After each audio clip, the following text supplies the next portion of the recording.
Hello, I am Sid, and I am going to be presenting my project about Charles Manson. I will read the script. Charles Manson was born on November 12, 1934. Manson's early years were marked by instability and neglect. His mother was frequently absent, and he spent much of his childhood in the care of relatives in various juvenile institutions. By his teenage years, Manson was already involved in petty crime and had run-ins with the law. He spent time in juvenile detention centers and reform schools. He never knew his biological father. He set his school on fire at the age of 9. He was abused and raped in his teenage years, and he developed a self-defense technique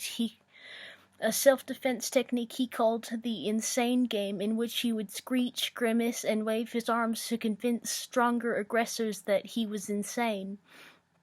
He was deemed to have an IQ of 121, but was illiterate at 17.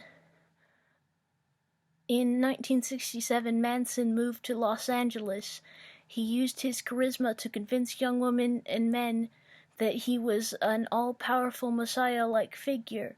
He convinced his followers that they were members of a superior elite who had the answers to the world's problems. He became core to their lives and fulfilled their basic needs. Manson was taught to play guitar by Alvin "Creepy" Karpis. In late spring of 1968, Dennis Wilson befriended Charles Manson. Manson was seeking a career as a singer-songwriter, and Wilson was interested in signing him as an artist on the Beach Boys' Brother Records label. Manson showed Wilson some of his material, and Wilson paid for studio time to record songs performed by Manson. The Beach Boys recorded Manson's song "Never Learn Not to Love." In August 1969, Manson ordered a group of his followers to carry out a series of brutal murders in Los Angeles. The most infamous of these murders were the killings of actress Sharon Tate, who was 8 months pregnant, and 4 others at her home, as well as the murders of Leno and Rosemary LeBianca the following night. The murders were carried out in a particularly gruesome manner, with the victims being stabbed multiple times. Manson's motives for the murders was to incite a race war he called Helter Skelter, inspired by the interpretation of the Beatles' song of the same name. He believed that the murders would be blamed on African Americans, leading to widespread chaos and the eventual rise of the Manson family as the rulers of the New World Order. Manson and several of his followers were arrested in connection with the murders in late 1969. During the highly publicized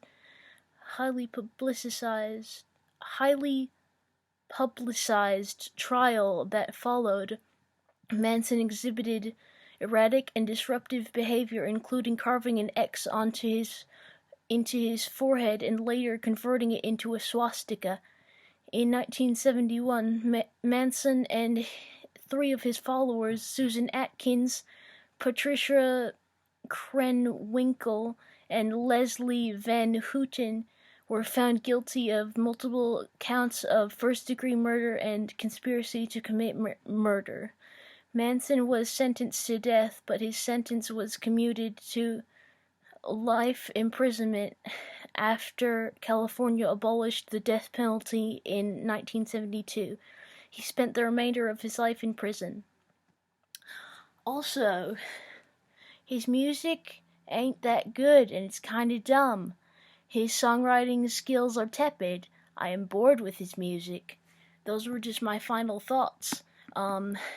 I listened to some of Charles Manson's music, and it's not to my taste. No, it's not.